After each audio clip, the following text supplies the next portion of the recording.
This spring I put considerable time into looking for the bobolink. We will discuss my fascination with this bird later in this video.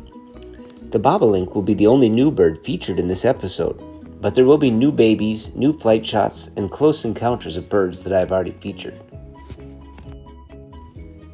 Today it was just the Dick Sissel again. On the way home I spotted the albino squirrel that lives in our neighborhood. I had spotted one earlier this year, which if you remember was a 1 in 100,000 occurrence, but I hadn't seen our local albino for at least a year. I was thinking regular squirrels only live for about 12 years, and we have been seeing this guy for about 10 years, so I wonder if he's still around. Considering that albinos usually have poor eyesight, he's been doing a pretty good job of avoiding predators and my van. Even though they are stunningly bright, I seldom see scarlet tanagers before I hear them. Now that I know they sound like a robin with a sore throat, I can pick out their call and start looking. The males are usually perched high in a tree calling.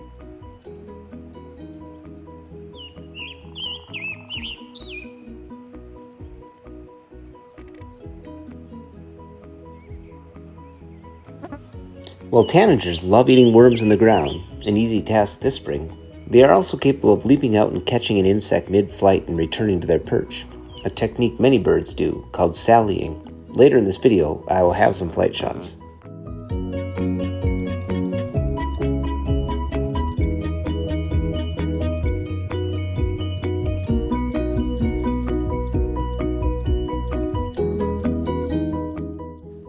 June is also the time of the year to see spotted fawns and bucks in velvet.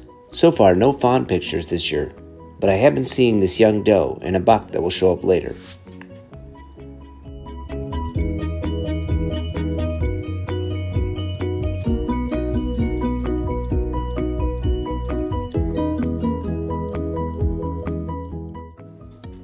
The orchard oriole never makes it to northern Minnesota, but I often see them in wet, brushy areas near open fields.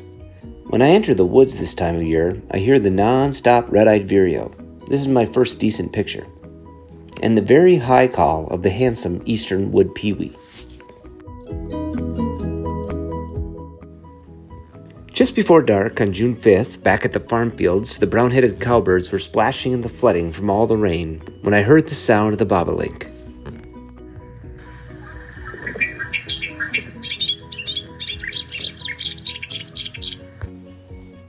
The bobolink is a little smaller than the red-winged blackbird, and its call starts out similar, but suddenly turns to R2-D2. They are the only bird with black on the front and white on the back, and a yellow cap, so they are pretty unmistakable. I finally got a few shots when I found him on the power line before he flew off. Later in the video I'll have some photos with better lighting. If you are doing a wildlife scavenger hunt in semi-open areas, you want to include the song sparrow, the field sparrow, and the eastern bluebird. For mammals, I recommend the eastern cottontail. I see all of these every time I take the camera out. Apparently the cottontail is such a nervous animal that it can die of shock if handled or caged. The northern harrier has also shown up in almost all of my videos. I like taking photos of them because they are acrobatic hunters and they are usually carrying something.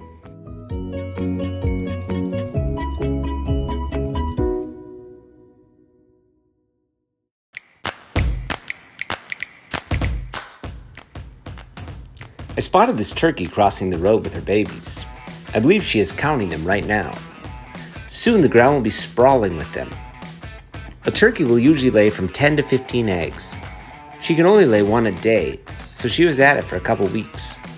She doesn't incubate them until all have been laid. The eggs take about 28 days to hatch. Even though some eggs were laid much later than the others, they all hatch at the same time, within 1 hour. This is called synchronous hatching. The babies are called poults, not chicks. Most bird babies are born featherless and blind and helpless. Like other ground nesters, the poults hatch out with fuzzy feathers and open eyes ready to run. This is convenient because turkey flocks cover tons of ground. The babies will stay with their mother for about 4 months, but they will be able to fly in 3 or 4 weeks.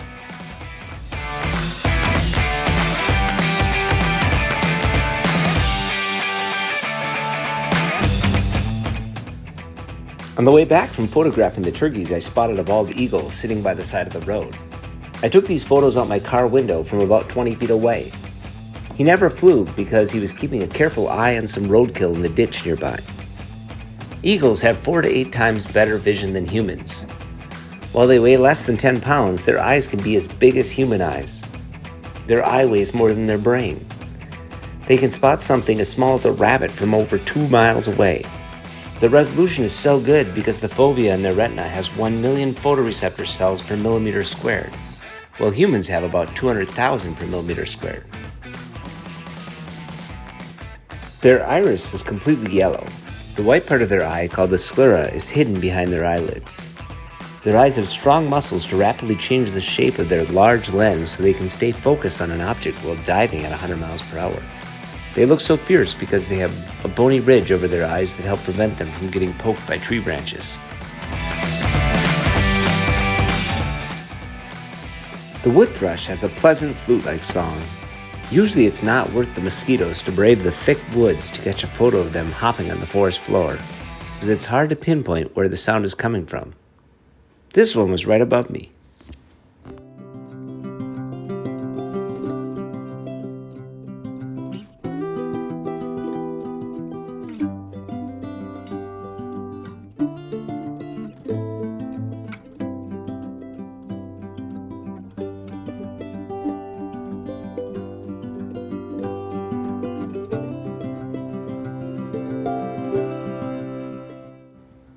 I believe this is the same scarlet tanager that I photographed in May, as it seems more orange flame in color.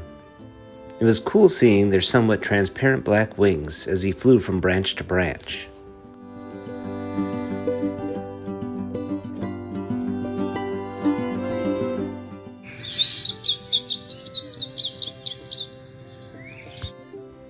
Next, we heard the indigo bunting. Could that drab brown bird be him?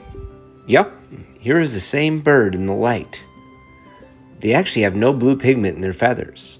The microscopic structures in their feathers diffract sunlight, scattering all but the blue light. The color can shift from black to turquoise to brilliant and almost unnatural blue depending on the light and the angle of reflection. Their feathers do contain the pigment melanin, so when they are backlit they will appear brown. Since they sing all day long, you can still identify them without seeing the bright blue.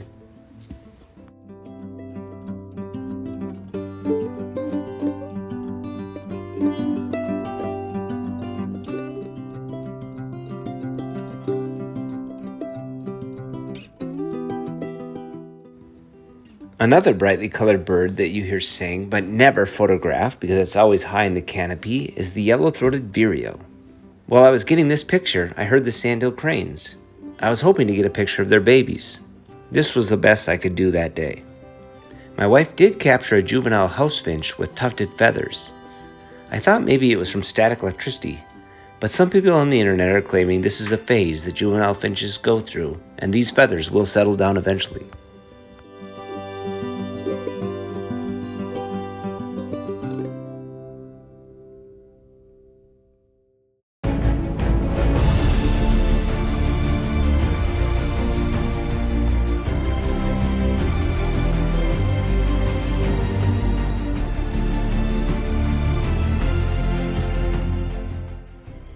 Speaking of static electricity, it has been a stormy spring.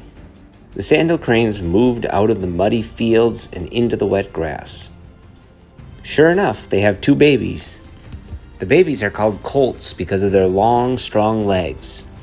As soon as I came around the corner and spotted this family, the mother got really low in the grass. This seemed to signal to the babies to get low where they couldn't be seen and come close. When I proved to not be a threat, the parents separated and moved the babies up the hill to a safe distance.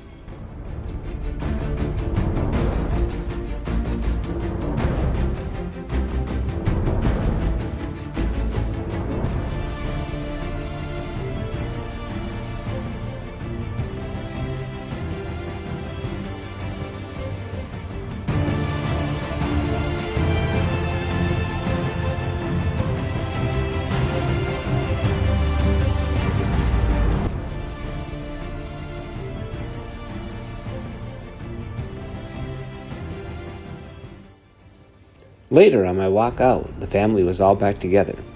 The babies definitely stick close.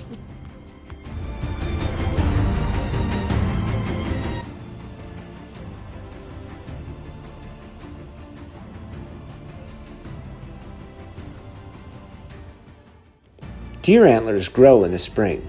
As the daylight increases, the bucks produce hormones in their pituitary gland that tell the antlers to grow. They can grow up to 1/4 inch per day.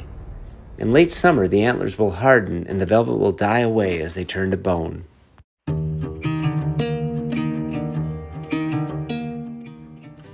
Finally, the star of the video, the bobolink. I used to call them Bobolinks. This spring, I asked an older lady who seemed quite knowledgeable where to find these birds. In reply, she called them bobolinks. Most of the internet seemed to agree. In South America, they are called rice birds because they are most likely a pest in the grain fields. In Jamaica, they are called butterbirds because they are captured during migration and consumed by the locals as food. I have only seen individuals, usually sitting in a pasture on a barbed wire fence. They are often in flocks during fall migration, and a flock of bobolinks is called a chain.